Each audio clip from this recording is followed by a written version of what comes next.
పరిశుద్ధ నామానికి వందనాలు. ప్రతి సోమవారం బైబిల్ స్టడీ చూస్తున్నాం.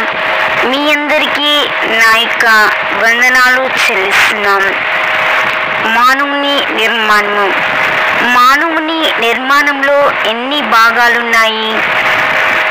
ఈ ప్రశ్నకు జవాబుగా బైబిల్ ఏమి చెప్పుచున్నది? ఇది నానా తెలుసుకుందాం. మానవుని భౌతిక భాగము: 1 దేహము, 2 శరీరము, 3 మట్టి ఘటము, 4 భూలోక గుడారము, 5 బాహ్య పురుషుడు. దేహము చూసినట్లయితే ఎబ్రీ భాషలో బాసర్ అంటారు, గ్రీకులో సోమా అంటారు. ఇది మత్తయి సువార్త 10వ అధ్యాయము 28వ వచనంలో, యాకోబు 2:26లో, 1 కొరింథీ 15వ అధ్యాయం 42 నుండి 44 వరకు ఈ దేహము గురించి వ్రాయబడి ఉంది. ఇది హెబ్రీ గ్రీకు భాషలో వ్రాయబడినట్లు లేఖనాలు సెలవిస్తున్నాయి. శరీరము ఫ్లెష్, హెబ్రీ భాషలో బాసర్ అంటారు, గ్రీకు భాషలో స్కార్స్. ఇది లూకా సువార్త 24వ అధ్యాయము 39వ వచనంలో మనకి కనబడుతుంది. మూడవదిగా మట్టి ఘటం 2 కొరింథీ 4:7లో మనకి కనబడుతుంది. భూలోక గుడారం 2 కొరింథీ 5:1లో, బాహ్య పురుషుడు 2 కొరింథీ 4:16లో లేఖనాలు ఇలా సెలవిస్తున్నాయి. భౌతిక శరీరానికి అనేక పేర్లు ఉన్నను, దానికి ప్రధానంగా దేహమని పిలుస్తూ ఉంటాము. దేహము మానవుడు నీలమట్టితో దేవుని చేత సృష్టించబడ్డాడు. ఆదికాండము 2:7. హెబ్రీ భాషలో ప్రధానంగా 2 పదాలు దీనిని వివరిస్తాము. 1 గెవియా. ఈ మాట జీవం గల శరీరానికి. ఆదికాండము 47వ అధ్యాయము 18వ వచనము, నెహెమ్యా 9:37.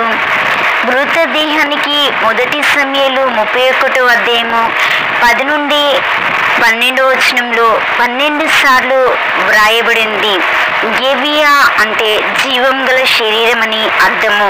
రెండవదిగా బాసార్, శరీరం అని తరచుగా తర్జుమా చేయబడి 266 సార్లు వాడబడింది. దీనిని రక్త సంబంధికి 1 సమూయేలు 5:1, సమూహికంగా మానవులకు ఆదికాండము 6వ అధ్యాయము 12 నుండి 13, యోబు అధ్యాయము 34వ అధ్యాయము 15వ వచనం. జీవం గల ప్రతి జీవికి ఆదికాండము 9వ అధ్యాయము 15 నుండి 17 వరకు.